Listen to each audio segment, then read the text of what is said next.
여러분 안녕하십니까? C채널 뉴스입니다. 필리핀을 휩쓸고 간 초대형 태풍 하이엔으로 인해 현지 사회가 극심한 혼란에 빠져 있습니다. 한국교회도 긴급 구호에 나섰는데요. 과거 태안 기름 유출 사고와 IT 지진 등에서 보여줬던 힘이 다시 모아지고 있습니다. 곽영신 기자의 보도입니다. 지난 8일 필리핀 중남부 지역을 강타한 태풍 하이엔으로 인해 현지 사회가 극심한 혼란에 빠진 가운데 필리핀의 아키노 대통령이 국가 재난 사태를 선포하고 피해 복구에 최선을 다하겠다고 밝혔습니다. 아키노 대통령은 기자회견에서 태풍으로 인한 사망자는 2천여 명으로 추정된다며 10,000명 이상으로 알려진 사망자 수치는 과장된 것이라고 밝혔습니다. 그러나 정부의 연락이 닿지 않는 지역이 수십 곳에 이르는 데다 발견되고 있는 사상자도 계속 늘고 있어 피해자 수는 더욱 늘어날 것으로 보입니다. 한국인의 피해 상황은 아직 확인되지 않는 가운데 연락이 두절된 한국인 수는 애초 10명에서 20명 정도로 늘었습니다. 필리핀 주재 한국 대사관은 태풍 피해 소식이 알려지면서 가족 친지들의 신고 건수가 늘어나고 있다고 밝혔습니다. 피해가 가장 극심한 타클로반 지역에 갇혀 있던 한국인과 선교사들은 다행히 대부분 현지를 빠져나간 것으로 알려졌습니다. 현지 선교사들의 증언에 따르면 피해 지역 상황은 전쟁터를 방불케 할 정도로 처참한 상황입니다. 건물 대부분이 무너져 내린 가운데 물과 식량이 절대적으로 모자라 생존자들이 큰 어려움을 겪고 있고 의약품도 없어 부상자들이 제대로 치료도 받지 못하고 있는 것으로 알려졌습니다. 심지어 상점 약탈이나 폭력 사태도 발생하고 있는 상황입니다. 전무한 거예요. 아무것도 없는 거예요. 그 섬 전체를 다 뒤집어 썼으니까, 섬 전체가 다 해일로 뒤집어 썼으니까 남아있는 게 없죠. 그리고 지금 식료품, 빤팅 같은 식료품 상해 같은 경우는 전부 다 약탈이 된 것 같고요. 현지 선교 활동에도 큰 차질이 생겼습니다. 100여 명의 한국인이 거주하던 타클로반 지역에 지난 1월 선교사가 파송돼 교회를 세우고 곧 개청 예배를 앞두고 있었지만 이번 태풍으로 큰 피해를 입게 됐습니다. 어렵게 지은 교회도 거의 무너진 것으로 알려져 안타까움을 더하고 있습니다. 교회가 언덕 위에 있어서 그 건물이 남아있을 거라고 기대하기 좀 어려울 것 같아요. 이게 필리핀의 벽돌로 짓는 건물들이 그게 단단한 건물들이 아니라서. 이런 가운데 필리핀을 돕기 위한 한국교회의 발걸음도 빨라지고 있습니다. 한국교회 연합기관들이 제9호 연합을 결성하고 기독 NGO들이 모금을 시작하는 등 구호 활동을 위한 준비가 한창입니다. 예장 통합, 기장 등 각 교단들도 모금 활동에 나섰고 한국장로교 총연합회 또한 임원회의를 열고 필리핀 지원 방안을 논의할 예정입니다. 특히 이번 필리핀 지원에 있어서 한국교회 각 기관이 산발적으로 활동하는 것이 아니라 함께 힘을 모아 일원화하자는 의견이 나오고 있습니다. 과거 태안기름 유출 사고와 IT 대지진, 일본 대지진 때와 같이 한국교회의 역량을 모아 재정이나 지원의 중복 지출을 막고 구호 활동의 효과를 극대화하자는 주장입니다. 함께하면 좋겠다. 그래서 어떤 협력해가는 그런 모양, 그리고 이 일이 서로 공유가 되어서 서비스의 어떤 중복과 누수를 좀 막는 그런 이제 사례들을 만들면 좋겠다 해서 지금 교회 연합기관과 함께 논의 중에 있습니다. 한국교회는 엄청난 자연의 도전 앞에 함께 힘을 모아 회복의 역사를 만든 기억이 있습니다. 이번 필리핀 재난에 맞서 결집되고 있는 한국교회의 힘이 어떠한 일을 이뤄낼지 다시금 주목되고 있습니다. C채널 뉴스 곽영신입니다.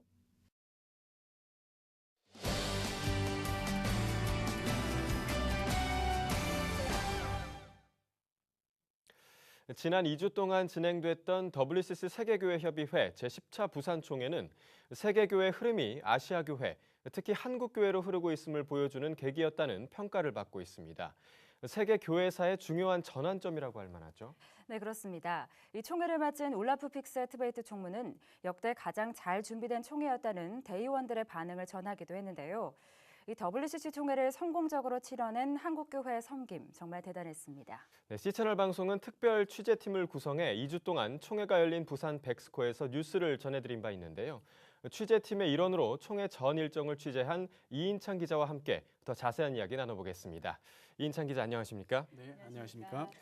저희도 WCC 총회 현장 스튜디오에서 뉴스를 진행하면서 여러 가지 깊은 인상을 받았는데요. 우선 취재 기자로서 총회 전 일정을 취재한 소감부터 한 말씀 부탁드리겠습니다. 네, 한마디로 대단했다라고 말씀드릴 수 있겠습니다. 네. 7년 만에 열리는 WCC 총회를 그것도 우리나라에서 개최했다는 것은 한국교회사에 의미 있는 일인데요. 기자 개인으로서도 큰 경험이었습니다. 우선 다양한 전통과 예전을 가진 세계교회 대표들을 한자리에서 만나 취재할 수 있는 것이 신기하고 흥미로웠는데요. 지금 인류가 안고 있는 문제들에 대해 교회가 그토록 깊이 고민하고 있다는 것도 기자 개인에게는 깊은 여운으로 남아 있습니다. 네, 그러셨을 것 같습니다. 이번 총회에 얼마나 많은 분들이 다녀가셨을까요? WCC 본부에 등록한 해외 교회 대표들은 약 2,700명이나 됩니다. 네, 굉장히 큰 규모군요. 네, 그렇습니다. 국가로 보면 141개 나라, 교단으로는 345개 교단입니다. 여기에 한국교회와 부산지역교회 목회자와 교인들을 포함하면 최소 8,500명 이상이 WCC 총회가 열리고 있는 백스코를 찾은 것으로 집계할 수 있습니다. 네, 또 특별히 이번 총회 주제가 생명의 하나님, 우리를 정의와 평화로 이끄소서였는데요. 이 오전에 특히 주제별 전체 회의가 참 신선했습니다. 네, 그렇습니다. 이번 부산 총회 주제의 큰 특징은 생명, 정의, 평화의 가치가 포함된 최초의 총회 주제였다는 점인데요. 네. 특히 주제를 정할 때 한국교회와 아시아교회의 제안이 적극 반영됐습니다. 그만큼 아시아에서 정의와 평화의 이슈가 중요하다는 것이겠죠. 네. 주제 회의에 대한 해외 참가자들의 열기도 매우 뜨거웠는데요. 네. 2주간의 다소 긴 일정이었지만 주제 회의 때마다 백스코 오디토리움은 참가자들로 가득 찼습니다. 여기에서는 WCC가 준비해온 생명, 정의, 평화, 선교 등의 각종 문서들이 소개됐었죠. 네, 이 주제 회의가 진행되는 방식도 참 재밌었습니다. 네, 형식 자체에 얽매이지 않는 그런 분위기라고 할까요? 네. 매일의 주제에 따라 강연, 토크 콘서트, 공연 등이 자연스럽게 어우러졌습니다. 네. 눈여겨본 것은 발제자들이 교회 지도자들만이 아니라는 점입니다. 네. 세계 곳곳에서 억압받고 핍박받는 기독교인 여성, 원주민들이 직접 증언자로 나서 생명, 정의, 평화의 의제를 이야기했습니다. 네, 이 주제 회의와 함께 이 마당 프로그램도 화제가 됐었는데요. 이 공식 회의와는 조금 다른 분위기였죠. 네, 그렇습니다. 소통의 공간으로서 우리의 마당에서 차관의 한국교회가 제안한 것입니다. 네. 뉴스 스튜디오 옆에 있어서 앵커분들도 직접 가보셨겠지만, 네, 맞습니다. 그야말로 세계교회의 다양한 목소리를 한눈에 볼 수 있는 그런 공간이었습니다. 참석자들은 틈틈이 이곳을 찾아 전시 부스와 워크숍, 공연 등 다채로움이 함께했습니다. 이곳은 한국교회 사역과 중요 이슈들을 소개하는 데도 적극 활용됐었습니다. 네, 특별히 이번에 WCC는 총회에서 공식 문서들을 채택을 했는데요. 이 WCC에서 문서를 채택한다는 것은 어떤 의미가 있을까요? 네, WCC의 문서 채택은 곧 WCC의 입장이라고 할 수 있습니다. 네. 이번에 채택된 공식 문서 가운데서도 관심을 끈 것은 32년 만에 채택된 선교 선언문과 한반도 평화를 촉구하는 평화 선언문이라고 할 수 있습니다. 네. 선교의 주체와 지평을 넓힌 선교 선언문은 앞으로 세계 교회가 지향해야 할 선교의 방향을 보여주고 있습니다. 네. WA 세계 복음주의 연맹 관계자들도 WCC 총회가 열리는 현장을 찾아 선교 선언문에 대한 지지 의사를 나타내고 WCC와의 연대를 재확인하기도 했습니다. 한반도 비핵화와 평화를 촉구하는 평화 선언문은 앞으로 남북 분단 현실 개선에 어떤 역할을 할지 그것도 주목되는 부분이라 네. 하겠습니다. 이 기자, 이 총회를 치르면서 한국교회 총회와의 다른 점도 좀 찾아볼 수 있었을 네. 것 같은데요. 어땠습니까? WCC의 회무는 820명 총회 대의원들이 참여해 진행되는데요. 모든 결의는 사실상 만장일치로 가결됩니다. 네. 현장에서의 회의 과정을 유심히 지켜봤는데요. 치열하게 논의하되 존중과 배려가 살아있는 회의 분위기였습니다. 고성과 몸싸움이 자주 목격되는 한국교회 일부 교단들의 총회와는 사뭇 다른 분위기였는데요. 네. 이런 점에서 한국교회 회의 문화에도 긍정적 영향으로 작용하지 않을까 기대해봅니다. 저희가 본받아야 할 점도 있었던 것 같습니다. 네. 또 매일 예배가 진행되는데요. 그 예배도 조금 다르다는 생각이 들었습니다. 어떤 점이 좀 달랐을까요? 네, WCC 총회는 매일의 시작과 끝을 예배로 한다고 해도 과언이 아닌데요. 네. 공식 회무만큼이나 중요하게 예배를 중요하게 고려하고 있기 때문입니다. 네. 예배의 모습이 다양했던 것은 장로교와 성공회, 감리교, 여기에 오순절교회까지 서로 다른 예전을 가진 교회들이 서로 주관해서 보여졌기 때문입니다. 네. 또 다양한 교파들을 가진 또 다양한 교파를 고려한 초대교회 전통 예전에 따른 개폐회 예배도 네. 새로웠죠. 네. 해외교회 대표들은 수요 예배와 새벽 예배, 주말에는 한국교회 주일 예배에도 참여해 한국교회 영성을 깊이 경험했습니다. 네, 정말 네. 다양한 예배가 좀 존재를 했군요. 네. 이 반면에 WCC 총회 기간에 백스코 밖에서는 이 WCC를 반대하는 목소리들이 또 있었습니다. 이에 대한 해외 교회 대표들의 반응도 조금 궁금한데요. 네, 반응들이 좀 새로웠습니다. 네. 밖에서 진행됐던 반대 집회, 1인 시위 등은 대부분 WCC를 오해하거나 왜곡하는 데서 비롯됐습니다. 네. 일부 해외 참가자들도 반대 집회를 유심히 지켜보거나 대화를 시도하는 것도 볼 수 있었는데요. 해외 참가자 중 다수가 교회 안에서 WCC를 반대하는 목소리는 있을 수 있다. 그들의 주장을 틀렸다고 섣불리 말할 수 없다고 하는 등의 반응들을 여러 차례 들을 수 있었습니다. 우리와 차이는 있지만 반대 의견 역시 존중한다는 성숙함을 엿볼 수 있는 대목이었습니다. 이 차이는 있지만 존중하겠다 이런 의견을 보여주신 것 같은데요. 이번 특히 WCC 총회에서 자랑스러웠던 점도 있으실 것 같고요. 또 그만큼 아쉬웠던 점도 있으실 것 같습니다. 어떤 게 있을까요? 네, 우선 아쉬웠던 점은 유럽에서 출발해 부산에 도착한 한반도 평화를 위한 열차가 평양을 경유하지 못한 것입니다. 네. 성사됐다면 한반도 화해 국면에 어떤 역할을 했을지 모를 일인데요. WCC 차원에서 평화열차에 대해 더 적극적인 지원에 나섰다면 어땠을까 하는 생각도 네. 있습니다. 또 자랑스러웠던 일도 있으실 것 같아요. 네, 역시 가장 자랑스러웠던 것들은 한국교회와 교인들의 섬김이었습니다. 네. 4년간의 한국준비위원회의 WCC 총회 준비, 백스코 곳곳에서 꾸준히 일을 마다않는 교인들의 섬김은 세계교회 사람들에게 깊은 인상을 남겼습니다. 총회 마지막 날에는 전체 해외 참가자들이 한참 동안 기립박수로 감사를 표할 때는 기자도 마음이 뜨거워지는 것 같았습니다. 네. 한국교회의 기도와 성원 속에 WCC 총회를 무사히 마쳤습니다. 이번 총회를 계기로 한국교회와 세계교회의 소통이 본격적으로 이뤄지는 성과도 얻었는데요. WCC 총회가 한국교회 수준을 한 단계 끌어올리고 교회 연합과 일치운동 확산에 기여할 수 있을 것으로 기대됩니다. 이 한국교회가 가진 역동성 있는 영성이 세계교회에 전해졌을 것으로 확신합니다. 이 기자 오늘 말씀 감사합니다. 감사합니다. 네, 감사합니다. 다음 소식입니다. 기독교 대한감리회가 정동제일교회에서 제30회 총회 임시 입법의회를 개최하고 2박 3일간의 일정을 시작했습니다.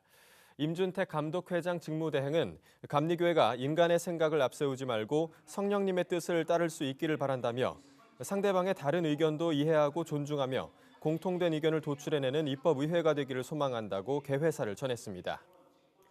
임시 입법의회에서는 4년 감독회장 임기를 2년 담임 목사 겸임제로 하는 안과 감독회장의 독점적 권한을 분산하는 안이 주요하게 다뤄질 예정입니다. 또 감리교 본부 구조와 은급법을 개정하는 방안, 전직 감독 호칭 문제 등도 논의될 계획입니다. 한편 서울중앙지방법원은 12일 전용재 목사가 제기한 총특제 판결 효력정지 가처분을 기각했습니다. 이에 따라 전용재 목사는 감독회장 지위를 회복하지 못하고 당분간 임준택 직무대행 체제가 지속될 것으로 보입니다. 한국기독교교회협의회가 오는 18일 한국구세군 서울제일교회에서 하나 되는 교회, 하나 되는 세계를 주제로 제62회 총회를 개최합니다. 한국기독교교회협의회는 제62회 총회가 교회 일치와 연합을 위한 기본 방향을 설정하는 총회라며 공동의 증거를 위한 일에 함께 마음을 모아달라고 요청했습니다. 교회협은 특히 2014년이 교회협 90도를 맞는 해라며 이번 총회가 교회협과 한국교회의 미래를 준비하는 자리가 될 것이라고 강조했습니다. 이번 총회에서는 헌장 개정과 임원 감사 전임, 이에 결산안 인준과 사업계획 인준 등이 다뤄질 예정입니다. 한편 제62회 총회 신임 회장직은 회원교단 순번 관례에 따라 한국구세군 박종덕 사령관이 맡을 것으로 전망되고 있습니다. 한국기독교장로회가 올겨울에도 우리 주변의 소외계층을 돌보기 위한 몰래산타 이웃사랑 행사를 진행할 예정입니다. 한국기독교장로회 총회는 몰래산타 이웃사랑을 통해 그리스도의 사랑을 담아 가난한 이웃에게 따뜻한 사랑을 나눠주자며 이번 행사의 취지를 밝혔습니다. 몰래산타 이웃사랑 프로그램은 참여하는 각 교회들이 기독교 사회적 기업 제품으로 구성된 선물 세트를 조손가정, 독거노인 등 이웃의 소외계층에게 전달하는 프로그램이며 선물 세트는 쌀, 미역, 다시마 등 식재료와 친환경 주방용품, 세면용품 등으로 구성될 예정입니다. 기독교 사회적 기업 지원센터의 한 관계자는 이번 행사에 대해 사회적 약자를 돌볼 뿐 아니라 판로를 찾지 못해 어려움을 겪는 기독교 사회적 기업의 지속 가능성을 확보하는 것이 또 다른 목표라고 밝혔습니다. 한편 지난해에는 서울을 비롯해 전남, 목포, 대구 등에서 참여한 22개 교회가 천여 개의 선물 세트를 구입해 주변의 어려운 이웃들에게 나눠준 바 있습니다. 한국기독교총연합회 대표회장의 중임 허용을 골자로 하는 정관 개정안이 부결됐습니다. 한기총은 지난 12일 열린 제24-9차 임원회의에서 차기 대표회장의 임기를 현행 2년 단임에서 2년 중임으로 바꾸는 정관 개정안을 표결에 붙인 결과 반대 15표, 찬성 11표, 기권 3표로 부결됐습니다. 기권표를 던진 한기총 홍재철 대표회장은 투표에서 기권한 것처럼 차기 대표회장을 맡을 생각이 전혀 없다며 대의원들의 의사에 따라 훌륭한 분을 차기 대표회장으로 추천해달라고 밝힌 것으로 알려졌습니다. 이에 따라 한기총의 차기 대표회장에 대해 관심이 모아지고 있는 가운데 경기도 광주 성령교회 엄기호 목사가 출마를 공식 선언했으며 서울 횃불중앙교회 김호윤 목사도 측근을 통해 출마 의사를 밝힌 것으로 알려졌습니다. 또 한기총 대표회장을 2번 지낸 바 있는 서울중흥교회 엄신영 목사도 후보군에 올라 있어 경합이 예상됩니다. 한편 한기총 대표회장 선거는 내년 1월 말 정기총회에서 대의원 300여 명의 무기명 투표로 치러질 예정입니다. 이 밖의 뉴스와 날씨를 전해드립니다. 기독교 통일학회가 오는 23일 총신대 사당 캠퍼스에서 제16차 정기학술 심포지엄을 개최합니다. 갈등과 화해 그리고 평화를 주제로 하며 서울신대 유석성 총장이 기조 강연을 서울대 평화통일연구원 서보혁 교수, 중원대 박종대 교수, 백석대 김윤태 교수가 각각 발제를 진행합니다. 로잔 운동을 연구하기 위한 국내 신학대 교수들의 모임인 로잔연구 교수단이 오는 15일과 16일 광림 세미나하우스에서 로잔 캠프를 진행합니다. 이번 캠프에는 각 대학의 로잔 동아리 지도 교수들이 참석해 대학별 로잔 모임에 대해 소개할 예정입니다. 한국 YMCA 전국연맹이 오는 19일 세종문화회관에서 2013년 한국 YMCA 전국연맹 후원의 밤을 개최합니다. 내년에 연맹 설립 100주년을 앞두고 개최되는 이번 행사에서는 자원봉사자 시상, 100주년 기념사업 후원 약정식 등이 진행될 예정입니다. 선교 한국 파트너스가 오는 19일 신반포교회에서 어떤 선교사를 보낼 것인가를 주제로 가을 정기 포럼을 개최합니다. 이번 포럼에서는 선교사 성품의 온전성 문제, 선교사의 사역적 통합성 문제, 선교사 노령화 극복 문제 등이 논의됩니다. 날씨입니다. 다시 영상권의 아침 기온을 회복하면서 평년 수준의 날씨를 되찾겠습니다. 하지만 낮 기온이 조금 낮을 전망인데요. 하늘이 흐리고 비가 내리면서 기온이 많이 오르지는 않겠습니다. 낮부터 중부 서해안을 시작으로 중부와 호남 지방에 비가 내리겠고요. 5mm 정도로 비의 양은 많지 않겠습니다. 아침 기온은 대전 2도, 서울 3도를 기록하겠습니다. 낮 최고 기온은 서울 9도, 대구 13도까지 오르겠습니다. 바다의 물결은 모든 바다에서 0.5에서 2m를 일겠습니다. 주간 날씨입니다. 오는 토요일에도 하늘이 차차 흐려지면서 밤에 중북부 지방을 시작으로 비가 내리겠습니다. 비는 주일에 전국 대부분 지방으로 확대되겠습니다. 뉴스를 마칩니다. 시청해주신 여러분 고맙습니다.